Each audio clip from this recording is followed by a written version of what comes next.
everyone. Back here at the in the seat we have Peter Chivers. Good afternoon, Peter. How are you? Hello, Ira. How are you? Not too bad, Pete. Now, Pete, we're at the trial day for the King Island races, and I believe you're a life member of the King Island Racing Club. I am a life member of the racing club, yes. An honour conferred on me about 6 or 7 years ago, I think. Pete, just tell everyone, how long have you been involved with racing on King Island? Well, we came to King Island in 1968 and was late in the year, as I recall, but I didn't have enough money to go to the races that year, so I had to wait till 1969. Right, so for virtually half the life of the King Island Race Club, you've been a member of it. Oh, well, yeah, probably.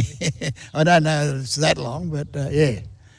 Right, now, Pete, you had a bit of a career as a trainer. Now, did you train a few King Island Cup winners? Yeah, one or two, yeah.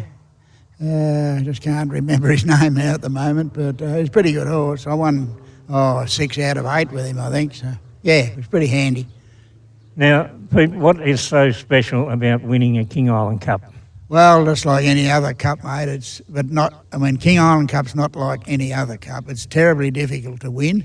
The horsemen here are sort of as good as you'll find anywhere, and very difficult to win the cup. It's also a fairly difficult track too. It's undulating, and it's less than a mile around it, and you know, for a long striding horse, it's difficult to get round the corners and things like that. So you really got to have horses for courses.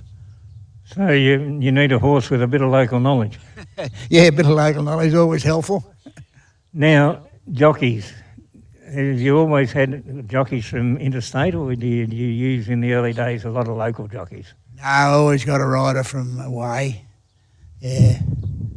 Okay, now, have you in past taken horses off King Island to race interstate or in Tasmania?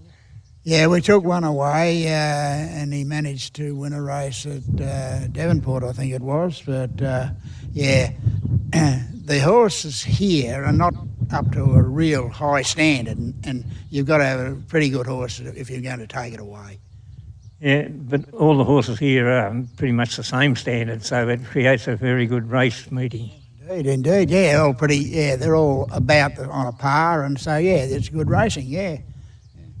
It's, Pete, it's also unique in King Island is that we have pacing and thoroughbred racing on the same day, on the same turf. Have you ever had pacers? Yes, we did have a pacer once, but it was too difficult to tie all them straps on it and put all that gear on, so I gave that idea away. All you had to do with the gallop, you had to put a saddle on it and a rider. So. Yeah. Right, so have you any interest still in horses, Pete? Have you got horses racing this year? It's pretty interesting listening to Peter. We've always had an interest in a horse. Dennis Hamer is bringing one over for me, and I think Jim might have one for us too, so Jim Taylor. Yeah, so we'll be here. Okay, well, I see the horses are coming into the saddling enclosure for the next trial, so thank you, Pete, for your time, and I hope you have a good season. Thanks, Ira. Any time, mate.